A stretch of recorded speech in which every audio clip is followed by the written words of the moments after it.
Euzubillahimineşşeytanirracim. Bismillahirrahmanirrahim. Elhamdülillahi Rabbil alemin ve lâgıbetul muttaqin ve salatu ve selamu ala eşrefil enbiya ve murselin. Sallu ala Resulina Muhammed. Allahümme salli ala seyyidina ve nebina Muhammed. Allahümme salli ala seyyidina Muhammedin tabbil kulubu ve devâhiha ve afiyetul abdani ve şifâiha ve nur absana ve ziyâha ve ala alihi ve sahbihi ve sellim. InsyaAllah pada malam ini kita sambung kelas kita dalam daripada Muzat daripada Zulfikar, kitab Zulfikar. Dan kita Muzat Ahmadiyah iaitu Muzat Rasulullah sallallahu alaihi wasallam, dan kita sampai isyarat ke-15 daripada 19, ya. Ada 19 isyarat di sini. Kita sampai ke isyarat yang ke-15, dan dalam isyarat ini kita insyaallah akan melihat kelompok haiwan, kelompok orang mati, dan kelompok jin dan kelompok malaikat. Juga kita melihat mengetahui pribadi pribadi Rasulullah sallallahu alaihi wasallam dan mengesahkan kenabian Rasulullah sallallahu alaihi wasallam seperti yang kita baca dulu, batu-batu, pokok, bulan, matahari, dan insyaallah kita akan melihat juga pada malam ini. Jadi oleh itu maksudnya setiap kelompok menampilkan pengetahuan masing-masing dengan menampilkan sebahagian mukjizat Nabi sallallahu alaihi wasallam dan mengumumkan pengesahan masing-masing bagi kenabian Nabi sallallahu alaihi wasallam. Jadi syarat yang ke-15 ini ada 3 bahagian, 3 cabang. Yang cabang pertama berkaitan dengan haiwan-haiwan, kelompok haiwan, kelompok yang kedua kelompok orang mati, yang ketiga kelompok jin dan kelompok malaikat. Mengenali dan mengesahkan dan tasdik mukjizat Rasulullah sallallahu alaihi wasallam. Jadi peristiwa pertama, sebuah riwayat yang masyhur dengan tahap mutawatir ma'nawi, iaitu mengenai 2 ekor burung merpati yang kita semua tahu mengenai itu, yang datang dan berdiri seperti 2 orang pengawal di hadapan pintu gua Thawr, tempat Rasulullah sallallahu alaihi wasallam dan Sayyidina Abu Bakar Siddiq berkubu di dalam gua tersebut. Untuk apa? Menyelamatkan diri daripada kejaran kaum kafir. Jadi Allah Subhanahu wa taala dengan burung pun dia melalui labah-labah menjaga Rasulnya. Jadi junudullah, yani junudullah di langit dan bumi semua Allah Subhanahu wa taala punya. Dengan satu burung pun, labah-labah yang kita kata lemah pun, Allah Subhanahu wa taala menjaga para Nabi sallallahu alaihi wasallam.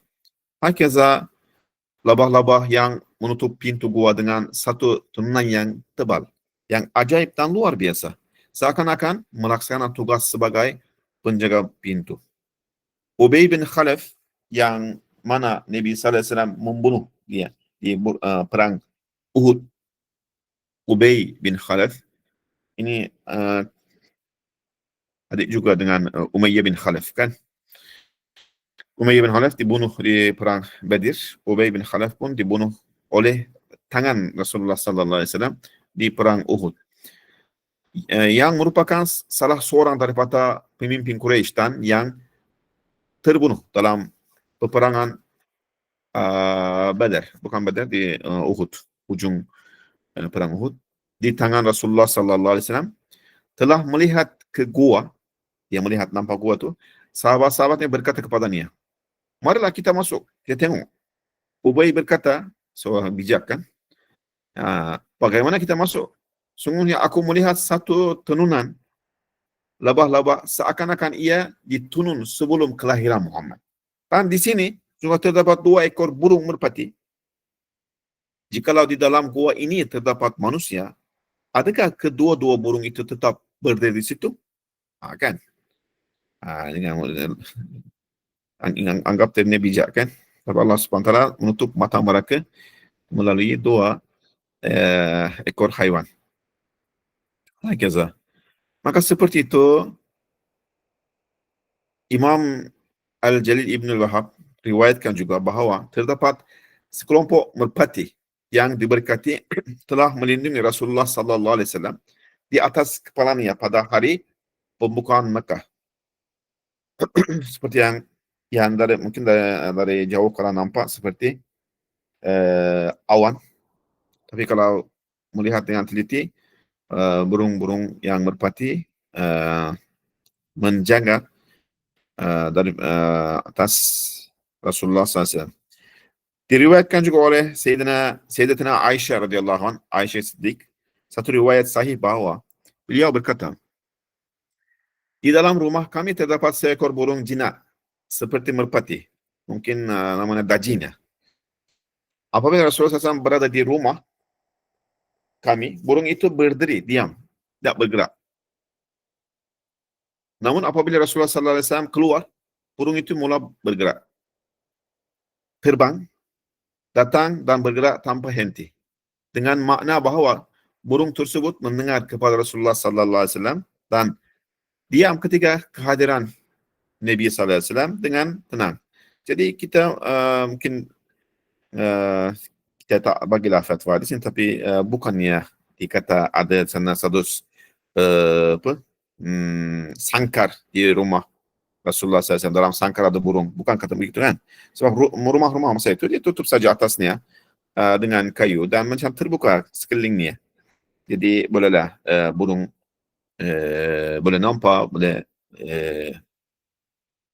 berdiri. Kadang-kadang saya dulu dari rumah kami, kadang-kadang biawak dia keluar atas dinding yang sebelah sana itu, sebelah dapur tu. Jadi mungkin macam tu, yani masa Nabi SAW di rumah dia duduk yang diam, masa Nabi SAW kata ada, dia jadi macam agresif yani, dia bergerak begitu. Hazrat Aisyah radhiyallahu an ceritakan ini, kisah ini riwayatkan. Dan tapi yang lain itu fatwa itu berkaitan menjaga burung di rumah itu lain, itu mungkin adalah fatwanya dalam menjaga haiwan-haiwan, atau ikan akuarium atau burung dalam sangkar yang macam mana keadaan, itu lain kan. Kita tengok kita ada fatwa para mufti. Jadi peristiwa yang seterusnya, peristiwa serigala. Serigala ini mencapai tahap mutawatir, maknawi dengan 5 atau 6 versi. Kisah yang ajaib ini telah diriwayatkan dengan versi yang banyak daripada sahabat-sahabat yang masyhur. Sebagai contoh, Abu Sa'id Al-Khudri, Salama bin Aqwa, Ibnu Abu Hurairah, dan pemilik peristiwa itu sendiri, yaitu pengembala Uqban radhiyallahu anhu. Mereka memberitahu dengan versi yang berbilang-bilang bahawa seekor serigala telah menculik seekor kambing. Pengembala itu pun menyelamatkan kambing tersebut daripada serigala itu. Serigala berkata kepada pengembala, bercakap, tidakkah kamu takut kepada Allah? Engkau telah mengambil rezeki milikku daripadaku.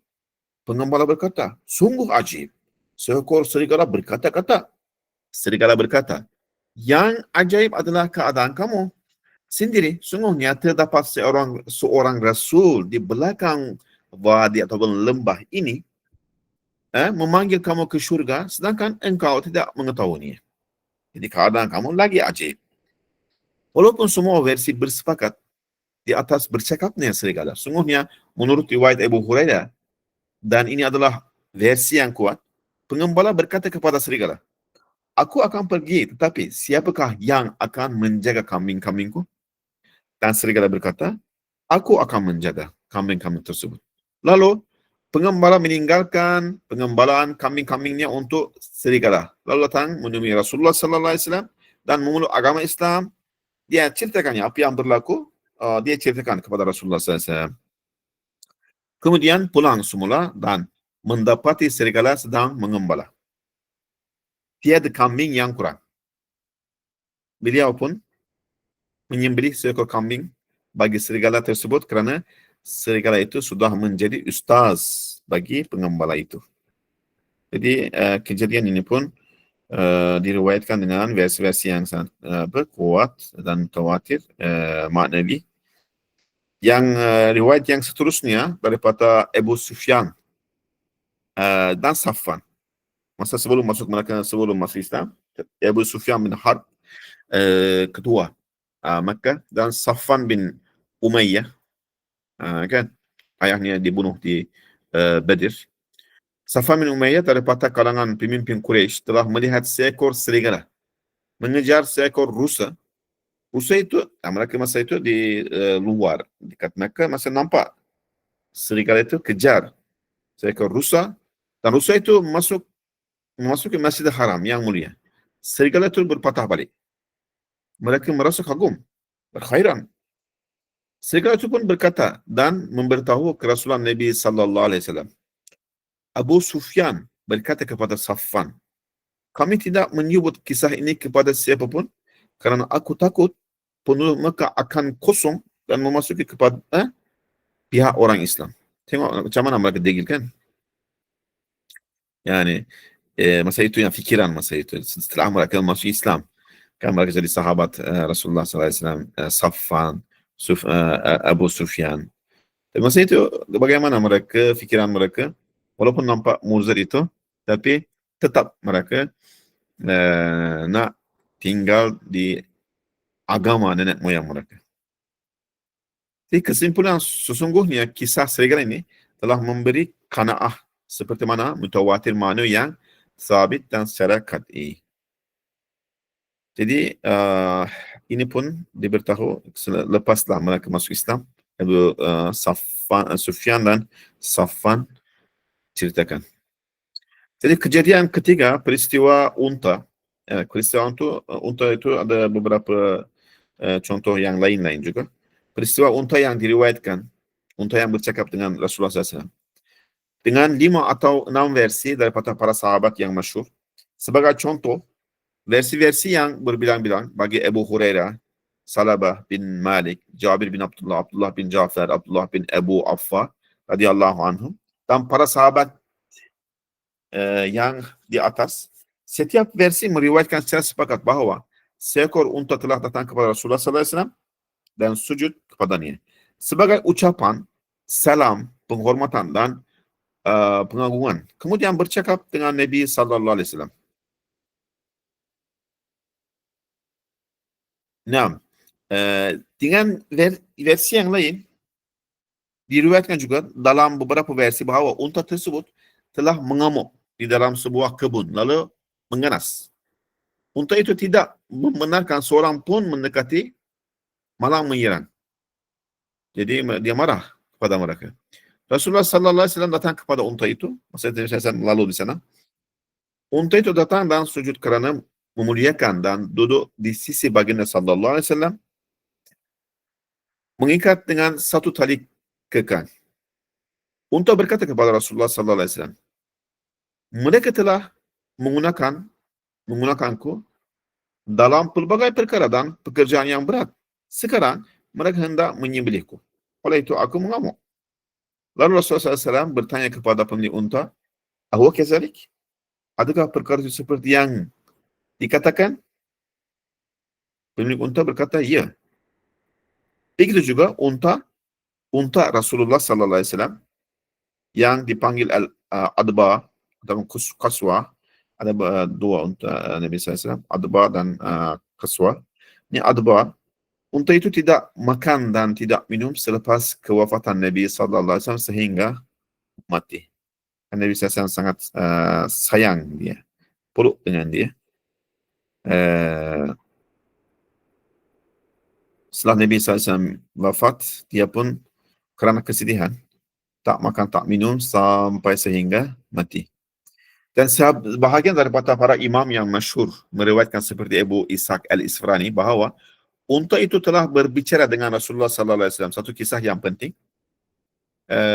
Serta diriwayatkan satu riwayat yang sahih bahawa unta Jabir bin Abdullah, unta Jabir bin Abdullah telah keletihan dengan keletihan yang amat sangat dalam satu perjalanan. Masa itu berjalan di Ghazwah, yani bersama Rasulullah SAW. Unta tersebut tidak sanggup untuk berjalan. Lalu Rasulullah SAW menyentuh dengan cucukan yang ringan.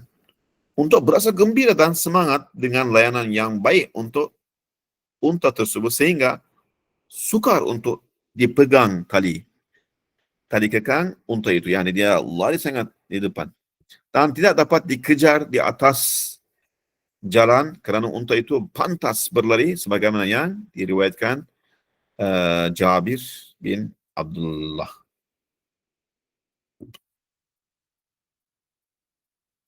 Kejadian yang seterusnya ini keberanian Rasulullah SAW. Para imam hadis riwayatkan seperti siapa, Imam Bukhari, telah tersebar kabar angin bahwa terdapat di sana peristiwa penting pada suatu malam. Seakan-akan terdapat di sana musuh menyerang dari luar kota Madinah Munawwarah. Kemudian keluar para penunggang kuda yang berani. Mereka keluar, yani nak tengok ada apa. Mereka pergi dan melihat seorang lelaki datang. Rupa-rupanya orang itu adalah Rasulullah SAW. Maksudnya Rasulullah SAW lagi awal dia pergi tengok, dah cek, kontrol ada apa tak. Lalu bersabda kepada mereka, "Laisa hunaka syai." Tiada apa-apa di sana, jangan pergi. Saya dah tengok. Kan keberanian Rasulullah SAW lebih pantas daripada yang lain. Nabi telah menunggang kuda Abu Talha dan memintas mereka dengan keberanian yang suci. Lalu menyiasat perkara tersebut dan kembali. Rasulullah SAW bersabda kepada Abu Talha, "Wajadtu farasaka bahra." Aku dapat kuda ini seperti laut. Yani sangat hudu, yang berjalan tenang. Dulu kan kami pun ada kuda. Ada satunya kalau naik atasnya seolah-olah macam lompat. Kamu susah duduk atasnya. Sakitkan ya. Ada satu lagi kami panggil Rafan, ini Bahra yani. Kalau duduk atasnya kamu tak sedar dia berjalan. Dia cepat berlari, kamu tak sedar, tak goncangkan yani. Yani Nabi SAW kata kepada ini, yani sungguhnya kudamu ini amat laju dan tidak mengoncangkan penunggang kuda ini. Sedangkan sebelumnya kuda itu lambat atau jenis yang diberi nama sebagai al-patuf, kuat menghentak. Sebenarnya lompat-lompat yani bergerak. Patuf yang oppositnya bahran kan.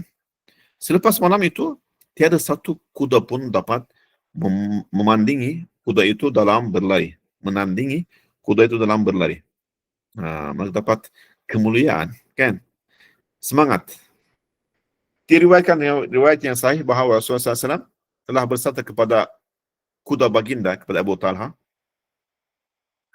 dalam satu perjalanan ketiga waktu solat, Nabi SAW suruh kepada kuda itu, "Qif, berhentilah." Lalu kuda itu berhenti dan tidak menggerakkan satu pun anggota badan daripada anggota-anggota badan yang lain sehinggalah baginda selesai solat. Dan kejadian yang seterusnya, khadim Nabi SAW, yaitu Safinah, menerima arahan daripada Rasulullah SAW untuk pergi menemui wali Yemen, Muaz bin Jabal. Lalu beliau keluar. Kemudian seekor singa menemuinya di dalam perjalanan. Maksudnya Muaz di Yemen kan, Nabi SAW hantar sebagai wali. Dia nak jumpa ziarah untuk dia. Masa di jalan, seekor singa menemuinya di dalam perjalanan. Di padang pasir memang singa kadang-kadang datang makan orang je. Dia pernah makan anak Abu Lahab, Utbah kan. Utbah Utaibah yani yang caci kepada Nabi SAW dan ceraikan anaknya. Dan Nabi SAW doa duduk atasnya dan seekor kelbun min kilabillah yani makan dia. Hakaza sallat alaihim Allah Subhanahu wa taala kelbun min kilabihi. Seekor jadi Safinah, yang nama Safinah sahabat Nabi SAW berkata kepada singa itu, "Sungguhnya aku adalah khadam Rasulullah SAW." Lalu singa itu mengaum dan beredar tanpa membahayakan sedikit pun. Dan diriwayatkan dengan versi yang lain, Safinah telah tersesat dalam perjalanan pulang. Kemudian dia terjumpa kepada seekor singa. Singa itu tidak memudaratkannya, bahkan menunjukkan jalan baginya. Katanya juga ada seorang sahabat Nabi SAW, kita ingat sekarang, masa dia buat fetih pembukaan di Afrika, mereka sampai satu hutan yang banyak haiwan-haiwan yang liar. Mereka tak boleh lalu, tentera tak boleh lalu. Jadi sahabat Nabi SAW teriak kepada hutan itu, pada haiwan-haiwan itu, minta tolong keluar daripada hutan ini, kami akan lalu. Kami adalah sahabat-sahabat Nabi dan tentera Rasulullah SAW. Jadi mereka nampak semua haiwan-haiwan yang liar keluar daripada hutan. Ada yang sebagian itu dia ambil anak-anaknya pun keluarkan, yang memberi jalannya, membuka jalan. Dan tentera berlalu. Tentera lalu daripada hutan itu. Dan mereka dengar arahan sahabat Nabi Sallallahu Alaihi Wasallam. Sayyidina Umar juga meriwayatkan bahawa seorang Arab Badawi datang kepada Rasulullah SAW dan di tangannya ada seekor dab. Ya. Wadabba, wazabya, wazi'bah. Kan? Nah, semua muzak-muzak Rasulullah SAW berkaitan. Dab, seekor macam cicak besar. Arab Badawi itu berkata kepada Rasulullah SAW, jika haiwan ini menyaksikan bahawa engkau adalah Rasul, maka aku akan beriman. Jadi orang Badawi, dia bawa apa? Kan, dabnya ni. Jika tidak, maka aku tidak akan beriman. Rasulullah SAW pun bertanya kepada haiwan itu. Dab itu bersaksi ke atas kerasulan Nabi SAW yang kata assalatu wassalamu alaikum Rasulullah dengan lidah yang fasih. Jadi Badawi itu pun dia masuk Islam. Ummul Mukminin Ummu Salamah juga meriwayatkan bahawa seekor rusa telah bercakap dengan Rasulullah sallallahu alaihi wasallam dan bersaksi ke atas kerasulannya sallallahu alaihi wasallam. Mereka kata assalatu wassalamu alaikum Rasulullah. Ana asyhadu annaka Rasulullah. Mereka saksi kepada atas kerasulan sallallahu alaihi wasallam. Jadi demikianlah ini khulasa kesimpulan yang bagi Ustaz bagi di sini. Di sana terdapat banyak contoh seperti ini dan telah masyhur dan qat'i. Jadi kami katakan kepada siapa yang tidak mengenali Rasulullah sallallahu alaihi wasallam dan tidak mentaati dan tidak menurut perintahnya, wahai manusia, ambillah itibar. Sungguhnya serigala dan singa mengenal Rasulullah sallallahu alaihi wasallam dan mentaatinya. Maka perkara yang mesti kamu lakukan adalah berusaha agar kamu tidak jatuh ke tahap yang lebih rendah daripada haiwan dan serigala. Kamu usaha mengenali dan taat kepada perintah Rasulullah SAW supaya kamu tak jatuh ke lebih rendah daripada haiwan-haiwan tersebut. Yang bahagian yang kedua, yang seterusnya, berkaitan jenazah, jin dan malaikat mengenali Rasulullah sallallahu alaihi wasallam. Jadi bahagian ini memiliki juga peristiwa yang terlalu banyak, masyhur dan diriwayatkan oleh imam-imam yang thiqah dan dipercaya, dan diriwayatkan dengan versi-versi dengan mutawatir, adalah mutawatir dan banyak, bukannya satu tetapi 1000. Jadi antara peristiwa berbicara ni orang mati adalah contoh-contoh yang berikutnya. Yang pertama ni Imam Hasan Al-Basri memberitahu, dia berkata tabi'in kan. Yang Hasan Al-Basri memberitahu dan beliau adalah antara ulama zahir dan batin pada zaman tabi'in. Beliau merupakan pelajar, anak murid yang penting dan benar bagi Imam Ali radhiyallahu. Sungguhnya telah datang seorang lelaki kepada Rasulullah sallallahu alaihi wasallam. Kemudian mula menangis, seorang Badawi datang kepada Rasulullah SAW dan mengadu kepada Rasulullah SAW. Beliau kata, ya Rasulullah, aku memiliki seorang anak perempuan, kemudian mati di dalam wadi berdekatan lembah. Lalu aku mencampakkannya di sana, yang saya mengkebumi di sana. Rasul berasa tersentuh dan kasihan. Rasulullah SAW bersabda, nasabunak, hai nasabunak, yang kita pergi sana. Lalu mereka pergi. Rasulullah SAW pun menyuruh kepada anak perempuan yang mati itu, ya fulanah, yani panggil namanya, contoh Aisyah, Fatimah, ya fulanah, wahai fulanah. Tiba-tiba anak perempuan itu berkata, Labbaik ve sa'daik.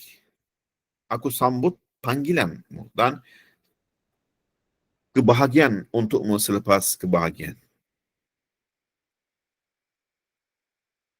Rasulullah SAW tanya dan kepadanya, hal targhabina fi an tarji'i ila abawayki maratan ukhra?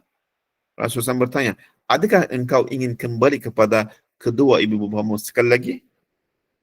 Anak perempuan itu menjawab, tidak. Sungguhnya aku telah menemui orang yang lebih baik daripada mereka, tak nak kembali lagi. Masa anak Nabi SAW Ibrahim meninggal dan Nabi SAW sabda juga, sekarang di syurga dua orang perempuan menyusu dia di syurga. Contoh yang seterusnya, sebahagian imam yang besar, yang masyhur seperti Baihaqi, Ibnu Adi, Imam Ibnu Adi, memberitahu bahawa Sayyidina Anas bin Malik berkata, terdapat seorang perempuan tua memiliki seorang anak lelaki tunggal. Ada satu anaknya yang seorang anaknya yang dia jaga kan, seorang perempuan. Lalu anaknya mati secara tiba-tiba. Perempuan soleh itu sedih dengan kesedihan yang amat sangat, lalu berkata, doa yani, wahai Tuhanku, aku telah berhijrah demi redamu, bai'ah dan berkhidmat kepada Rasulullah sallallahu alaihi wasallam. Kembalikanlah kepadaku anak tunggalku yang menyimpan dan mengatakan bagiku kerehatan demi wajah Rasulmu. Demi wajah Rasulmu. Anas berkata, lelaki yang mati itu bangun semula dan makan bersama kami. Jadi kasidah burda milik Imam Al-Busairi mengisyaratkan peristiwa yang ajaib ini dengan bait ini. Lau nasabat qadrahu ayatuhu izama ahya ismuhu hina yud'a darisar rimam. Maksudnya, yaitu jika mu'jizatnya menyamai kadar dirinya sallallahu alaihi wasallam dari sudut kebesarannya, nescaya namanya menghidupkan tulang belulang ketika disebut nama Rasulullah SAW. Ya, begitu dengan ikhlas perempuan itu doa dengan jadikan Rasulullah SAW sebagai wasilah, dan Allah Subhanahu wa taala kembalikan lagi anaknya. Contoh yang seterusnya juga daripada diriwayatkan daripada Baihaqi, daripada Abdullah bin Abdullah Al-Ansari, beliau berkata, Abdullah bin Ubaidullah Al-Ansari, beliau berkata, aku bersama orang ramai yang menghadiri pengumuman Sabit bin Qais bin Shammas di dalam kubur selepas syahid pada perang Yamamah dengan Musailamah kan, Bani Hanifah. Ketika memasukkannya ke dalam kubur, terdengar satu suara daripada secara tiba-tiba di dalam kubur itu. Mereka dengar satu suara, Muhammadur Rasulullah, Abu Bakar Siddiq, wa Umar Syahid, wa Utsmanul Barrahim. Dia berkata, Muhammad adalah Rasulullah, Abu Bakar adalah As-Siddiq, Umar adalah Syahid, dan Utsman adalah baik dan penyayang. Kemudian kami menyingkapnya dan mereka buka kubur itu. Mereka syek, mungkin dia tak mati kan. Mereka dapatnya jenazah tidak bergerak. Memang mati yang betul-betul mati. Lalu beliau menghabarkan kesyahidan Sayyidina Umar sebelum Sayyidina Umar menjadi khalifah. Contoh yang seterusnya, Imam Tabarani dan Abu Nuaim dalam kitab Dalailun Nubuwah mereka riwayatkan daripada Nu'man bin Bashir bahwa Zaid bin Kharijah jatuh ke pasar secara tiba-tiba dan meninggal dunia di sana. Lalu mereka memindahkannya ke rumah antara Maghrib dan Isya. Ketika wanita-wanita di sekitarnya menangis, meratap, beliau berkata, dengarlah, dengarlah. Kemudian beliau berkata dengan lidah yang fasih, Muhammadur Rasulullah, Assalamualaikum ya Rasulullah. Muhammad Rasulullah, salam sejahtera ke atasmu, wahai Rasulullah sallallahu alaihi wasallam. Kemudian beliau berkata sedikit, cakap lagi, kami dapati jenazah ini tidak bergerak, telah meninggal. Memang meninggal yani. Jenazah tak bergerak, tapi mereka dengar suara itu daripada jenazah itu. Demikianlah, jikalah orang mati yang tidak memiliki kehidupan boleh mengesahkan kerasulan Nabi sallallahu alaihi wasallam, sedangkan orang hidup yang memiliki kehidupan tidak dapat berbuat demikian, tak mengenali, tak mentaati Rasulullah sallallahu alaihi wasallam, maka tidak syek bahawa orang hidup yang membuat kesalahan itu lebih hilang kehidupan daripada orang yang tidak memiliki kehidupan, dan lebih mati daripada orang yang mati. Yang orang yang mati pun mereka taat dan saksi atas kerasulan Rasulullah SAW, sedangkan orang yang hidup tak iman dan tidak taat, maksudnya orang yang hidup itu adalah lebih mati, maut daripada orang itu. Ya. Jadi khidmat dan ketaatan para malaikat kepada Rasulullah SAW serta keimanan jin dan ketaatan kepada baginda juga Nabi SAW mutawatir dan memang ada dan dijelaskan dengan nas Al-Quran dalam banyak ayat. Sungguhnya 5,000 malaikat telah menjadi tentera Rasulullah SAW di barisan hadapan tentera. Mereka berkhidmat kepada Rasulullah SAW seperti para sahabat dalam Ghazwah Badr dengan nas Al-Quran Al-Karim, dan dapat dibantu juga di perang Hunain, kan, dibantu oleh malaikat yang tidak nampak. Hatta para malaikat tersebut yakni mereka bantu kepada Rasulullah SAW di Badr. Para malaikat tersebut menerima kemuliaan di kalangan para malaikat yang lain sebagai Ashabul Badr. Ashabul Badr daripada malaikat. Hakaza daripada ashab Rasulullah SAW pun, Nabi SAW kata, kami pun bagi nama mereka Ashabul Badr. Ashab, sahabat-sahabat Rasulullah SAW dipanggil Ashabul Badr. Jadi masalah ini memiliki, di sini ada dua sudut yang penting. Maksudnya, yang pertamanya, wujudnya kelompok jin dan malaikat. Dan hubungan mereka dengan kita adalah mu'tamad. Yang mereka, kewujudan mereka ada, malaikat ada, jin ada, dan mereka ada hubungan dengan manusia. Ini sebagai bukti, kan? Secara qat'i seperti wujudnya kelompok haiwan dan manusia. Kita telah membuktikan kewujudan malaikat, jin dan rohaniyin dalam kalimah ke-29. Dalam kalimah ke-29 pasal malaikat dan roh dan rohani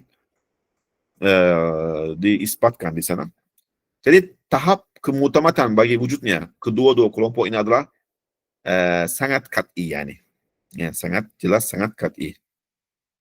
Jadi yang sudut yang kedua di sini kita memahami, ramai daripada umat Rasulullah sallallahu alaihi wasallam dapat melihat dan bercakap dengan malaikat dan jin dengan kemuliaan Rasulullah sallallahu alaihi wasallam sebagai natijah mukjizat Rasulullah sallallahu alaihi wasallam. Maka para imam hadis yang diketuai oleh Imam Bukhari dan Muslim bersepakat bahawa malaikat Jibril telah datang sekali dalam bentuk seorang lelaki berbaju putih. Kan kita ingat hadis Jibril.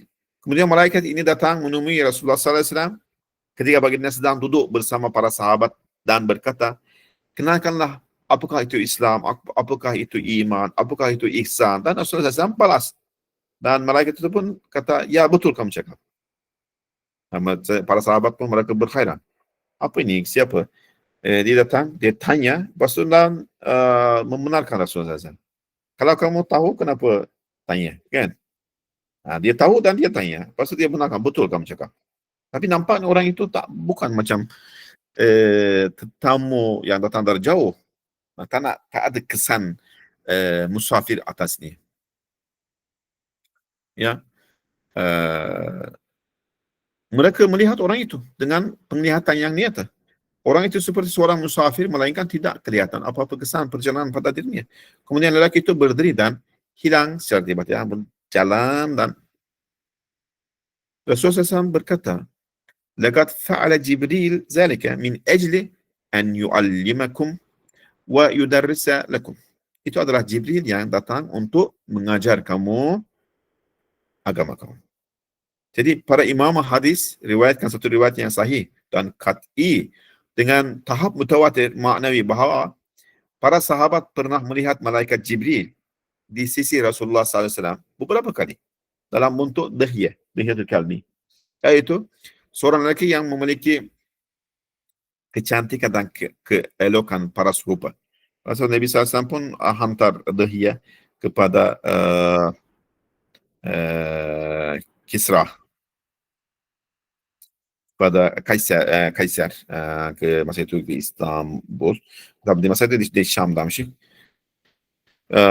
ketua Bizans Rom sebagai utusan. Jadi sebagai contoh, Sayyidina Umar, Ibn Abbas, Usama bin Zaid, Haris, Sayyidina Aisyah, Ummu Salamah radhiyallahu anha meriwayatkan sebuah riwayat yang thabit dan qat'i. Mereka berkata, sungguhnya kami telah melihat malaikat Jibril banyak kali di sisi Rasulullah SAW dalam bentuk dahya. Jadi masa selepas perang Uhud, perang apa? Handak, Ahzab kan. Jadi saya masuk ke rumahnya, rehat, nak keluarkan baju. Kemudian daripada azwaj Nabi SAW, daripada isteri Nabi SAW, seorang kata, ya Rasulullah, di pintu ada dahya, dia panggil kamu. Jadi Nabi SAW terus keluar sebab dia nampak itu dia malaikat Jibril, dan suruh berjalan ke atas orang Yahud untuk membunuh mereka sebab mereka mengkhianati Bani Quraizah. Yahud, mudah-mudahan Allah SWT sekarang pun membunuh, ihzimhum yani, wa qahhirhum bi ismihil qahhar. Masa itu Nabi SAW bersihkan mereka daripada Madinah. Dapat sebab Allah SWT bagi alasan kepada Rasulullah SAW. Bani Quraizah, Bani Nadir, semua kelompok-kelompok yang Yahud, di Khaybar kan, semua dikalahkan, dibunuh. Tapi mereka memang satu kan kaum yang sangat degil dan sangat hakudun pada orang Islam. Degil yani. Mereka, walaupun mereka tahu, kita melihat sekarang segenggam orang Yahud bagaimana buat kepada orang Islam di dunia. Jadi kita memahami keadaan Rasulullah SAW dan Musa AS bagaimana susah-susah oleh para Yahud masa itu kan. Kita memahami yani. Riwayat yang kisah yang seterusnya, Sa'ad bin Farsi, Iran yani, dan salah seorang daripada Asyarat Mubasyirah, beliau yang meriwayatkan satu hadis yang qat'i. Sungguhnya kami telah melihat dua orang lelaki yang berpakaian putih di kanan dan di kiri Rasulullah SAW ketika Ghazwa Uhud. Seakan-akan mereka berdua adalah dua orang pengawal. Kemudian kami ketahui bahawa mereka adalah malaikat Jibril dan malaikat Mikail. Saya tertanya-tanya apabila seorang pahlawan daripada pahlawan Islam seperti Sa'ad telah berkata, kami telah melihat, maka adakah mungkin beliau tidak melihat? Yang ini kata-kata Ustaz lah. Kalau Sa'ad kata dah melihat, mesti dia sudah melihat. Dan mustahil dia tidak melihat.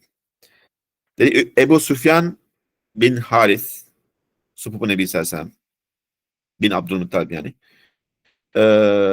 riwayatkan sebuah riwayat yang sahih, lalu berkata, kami telah melihat pada Ghazwa Badr pahlawan-pahlawan berkuda berbaju putih dan antara langit dan bumi.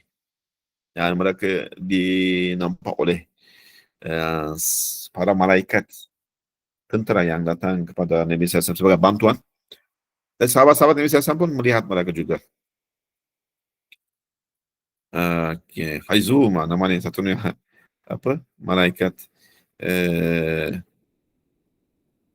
yang datang itu. Masa itu seorang melihat di atas bukit Dia dengar satu suara, ada satu apa? Awan, dalam awan itu dia dengar satu suara, ya Haizum depan. Jadi orang itu terus jatuh mati karena apa? Sangat takut. Ada sahabatnya itu yang lari yang kemudian masuk Islam. Dia yang ceritakan. Begitu juga Sayyidina Hamzah meminta daripada Rasulullah SAW menunjukkan kepadanya malaikat Jibril. Dan dia kata, ya Rasulullah, tunjukkanlah kepada saya Jibril macam mana dia. Lalu Rasulullah SAW tunjukkan Jibril dalam Kaabah. Beliau tidak sanggup untuk melihat Sayyidina Jibril. Lalu pengsan dan jatuh tersungkur.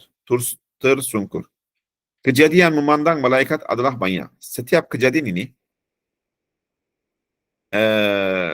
menunjukkan kepada mukjizat Nabi sallallahu alaihi wasallam dan menunjukkan bahawa malaikat pun mengelilingi sekitar lampu kenabian atau nur kenabian sallallahu alaihi wasallam seperti kelkato. Adapun juga peristiwa melihat, bercakap dan berbual dengan ramai daripada para jin telah berlaku bukan hanya dengan para sahabat sahaja, namun berlaku juga dengan orang awam daripada umat juga adalah banyak. Para imam hadis meriwayatkan sebuah riwayat yang paling kuat daripada Ibn Mas'ud. Berkata, aku telah melihat para jin di Batnun Nakhl pada malam mereka mendapat hidayah. Aku samakan mereka dengan kelompok Azud yang tinggi badannya daripada kabilah-kabilah Sudan. Para jin itu betul-betul menyerupai mereka. Kan Nabi SAW masa balik daripada Taif juga, ke masa turun. Pada masa itu bersama Zaid, yang bersama Nabi SAW ada Zaid. Mereka sampai ke satu tempat,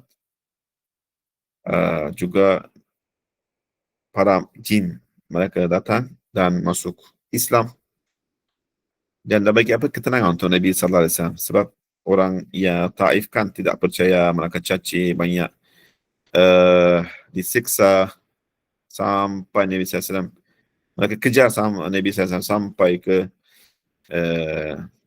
kebun Utbah, Syaibah kan, Utbah bin anak Utbah bin Rabi'ah, yang Syaibah itu, yang Nabi SAW kenal dengan Addas di sana, dan Addas masuk Islam.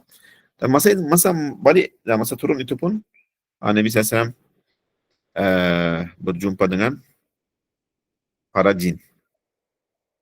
Dan juga Nabi SAW juga kan, Abdullah bin Mas'ud juga bagi tahu Nabi SAW berkeluar bersama Ibn Mas'ud, yang sekarang kita panggil di keluar di satu tempat. Dan Nabi SAW ada kan masjid jin juga di sana, masjid jin. Dan masa Nabi SAW solat di sana, dan masa itu adalah masjid, dan sebatang pokok yang bagi tahu Nabi SAW kedatangan para jin. Kita panggil itu masjid sejarah kan, masjid sejarah dan masjid jin dekat-dekat antara sama lain. Jadi daripada masjid sejarah, sebatang pokok bagi tahu kedatangan para jin Rasulullah SAW. Jadi terdapat satu kisah yang masyhur milik Khalid bin Walid juga, yang dikeluarkan oleh para imam hadis. Dalam kisah ini diriwayatkan bahawa seekor jin wanita telah keluar dalam bentuk wanita hitam ketika mereka menghancurkan patung yang dinamakan sebagai Al-Uzza. Lalu Khalid bin Walid membelah jin tersebut kepada dua dengan satu pukulan pedang. Baginda sallallahu alaihi wasallam bersabda mengenai kejadian itu, Nabi SAW, innaha kanat tu'badu wa hiya fi sanamul Uzza falan tu'bad ba'da zalik. Sungguhnya jin tersebut disembah Al-Uzza, jin itu tidak akan disembah selepas itu. Jadi di sana terdapat satu riwayat yang masyhur daripada Sayyidina Umar. Beliau berkata, ketika kami bersama Rasulullah sallallahu alaihi wasallam, datanglah seekor jin yang bernama Hamah dalam bentuk seorang lelaki tua, dan di tangannya tongkat. Lalu dia beriman. Rasulullah SAW pun mengajar nih ya, sebahagian daripada surah-surah pendek. Lalu dia belajar dan beredar. Walaupun sebahagian imam hadis, jadi mentajrih, yani menghukum kesesatan pada riwayat yang terakhir ini, tetapi para imam yang besar telah menghukum hadis ini sebagai sahih. Apapun keadaan, tiada hajat bagi kita untuk memperbanyak berbicara dalam bentuk ini dan contohnya banyak. Kami katakan sungguhnya beribu-ribu kutub dan orang suci seperti Syekh Abdul Qadir Jailani benar-benar telah bertemu dengan malaikat dan jin. Umat Muhammad telah bercakap dengan malaikat dan jin dengan wasilah nur Rasulullah sallallahu alaihi wasallam dan tarbiyah Rasulullah sallallahu alaihi wasallam. Jua dan bimbingan baginda sallallahu alaihi wasallam kepada mereka. Jadi peristiwa ini memiliki contoh-contoh yang banyak yang mencapai tahap 100 mutawatir. Okey. Jadi contoh cabang yang ketiga mungkin ini tak sempat kita masuk. Ini berkaitan sungguhnya penjagaan Rasulullah sallallahu alaihi wasallam. Dan Allah Subhanahu wa taala bagaimana jaga Rasulullah sallallahu alaihi wasallam, itu banyak terlalu banyak contohnya. Melalui ayat juga wallahu ya'sumuka minan nas. Tapi sebelum ayat ini turun, adalah sahabat-sahabat Nabi sallallahu alaihi wasallam mereka jaga Rasulullah sallallahu alaihi wasallam. Sebab para kufar musyrikin mereka cari peluang. Jadi setelah ayat ini turun, Nabi sallallahu alaihi wasallam suruh mereka boleh pergi sebab kata Allah akan menjaga saya. Bagaimana kita akan melihat Nabi sallallahu alaihi wasallam masa keluar hijrah tidak dinampak oleh para musyrikin. Dan Nabi sallallahu alaihi wasallam doa atas mereka, syahat al-wujuh, dan baca doa waj'alna min baini aydihim saddan min khalfi saddan fa'ashhadu la yubsirun. Dan lalu mereka tak nampak Rasulullah sallallahu alaihi wasallam. Jadi banyak lagi peristiwa dijaga oleh Nabi sallallahu alaihi wasallam, dijaga oleh hasutan para Yahud yang mereka banyak kali nak cuba membunuh, tapi Allah Subhanahu wa taala bagi tahu kepada Rasulullah sallallahu alaihi wasallam planning mereka. Hakeza dan dijaga oleh Suraka, kan Suraka masa kejar Nabi sallallahu alaihi wasallam, masa Nabi sallallahu alaihi wasallam hijrah bersama Sayyidina Abu Bakar radhiyallahu anhu, dijaga daripada serangan Suraka, dan kemudian kita tahu Suraka masuk Islam dan Nabi SAW bagi tahu kabar gembira bahawa dia akan pakai gelang-gelang Kisra, Kurmus. Setelah masa Sayyidina Umar radhiyallahu anhu khalifah, mukjizat Nabi SAW yang itu berlaku, Suraka kan masa itu dia pakai pakaian dan gelang-gelang Kisra Hurmuz setelah fethi Farsi, Iran. Iya, ada seorang pengembala masa Nabi SAW hijrah ke Madinah, dia nampak Nabi SAW dan Sayyidina Abu Bakar radhiyallahu anhu dan pergi ke Madinah nak bagi tahu. Tapi dia sampai ke Makkah, dia lupa kenapa saya datang sini. Dan dia kembali lagi. Beberapa kali dia pergi dan ingat, datang lagi, lupa lagi. Dan Allah Subhanahu wa taala jaga daripada kejahatan para musyrikin pada masa itu. Ya, ada lagi kisah-kisah yang pada gazwa-gazwa itu ada orang yang cuba membunuh Rasulullah sallallahu alaihi wasallam, tapi dengan izin Allah, Allah Subhanahu wa taala menjaga daripada serangan. Dan seperti dan menjaga juga banyak kali Abu Jahil yang cuba buat kejahatan kepada Rasulullah sallallahu alaihi wasallam di dekat Kaabah. Allah Subhanahu wa taala jaga dan Abu Jahil tak boleh buat apa-apa. Dan takutnya banyak kali dia takut lari daripada Rasulullah sallallahu alaihi wasallam. Allah Subhanahu wa taala menjaga Rasulullah sallallahu alaihi wasallam. Hakaza Walid bin Mughirah yang sama juga. Dan Ummu Jamil yang isteri Abu Lahab Sebab Nabi SAW baca surah Tabbat kan, dia marah sangat. Dia cari Nabi SAW, dia sampai dekat Kaabah. Nabi SAW duduk bersama Abu Bakar Siddiq radhiyallahu anhu. Dia tak boleh nampak Nabi SAW, dia nampak Abu Bakar Siddiq saja. Ya, jadi kalau dia nampak ada batu, dia nak pukul kepada Rasulullah SAW. Jadi dia tak boleh nampak. Dan wanita itu tidak boleh melihat Rasulullah SAW. Tidak syak lagi bahawa pembawa kayu api berada di dalam neraka. Seperti ini tidak boleh menghadiri majlis sultan yang dikatakan padanya, yani tidak boleh yang seorang pembawa kayu api, hamalat al-hatab, tak boleh dah nampak Rasulullah SAW. Allah SWT jaga daripada kejahatannya.